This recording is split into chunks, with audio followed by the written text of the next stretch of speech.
Do you think it's safe to go maskless on a plane now?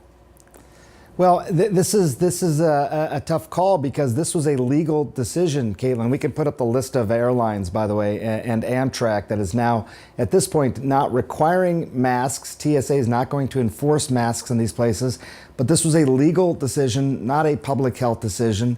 And it was abrupt, as you pointed out. All of a sudden, masks came off. Families or travelers who were fully anticipating they would still be able to travel in a masked environment suddenly could not. Children under the age of 5 who have not been able to be vaccinated, again, feeling more comfortable in a masked environment, suddenly were not in a masked environment.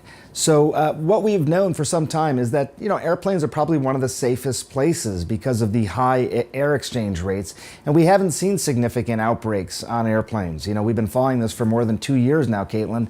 I think the question has been, with this most recent variant, BA2, we know it's more transmissible. Is it so transmissible that it will still spread in an airplane environment? I think that's what the CDC wanted to sort of figure out. They wanted until at least May 3rd to figure out whether or not they're starting to see some upticks in cases in those sorts of environments. But Caitlin, I think the biggest issue is just if you look at the numbers overall, you still got over 30,000 people who are being diagnosed every day. We know a lot more than that, probably because of at-home testing. Yeah. More than 14,000 people in the hospitals, and close to 500 people still dying.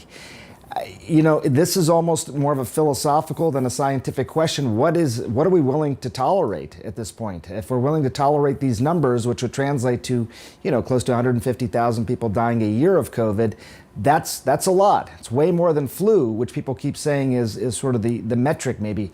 That's around 60,000 people in a bad year die of flu. So I don't know. We'll see. We'll see how this legal ruling stands, if it's going to be challenged or not.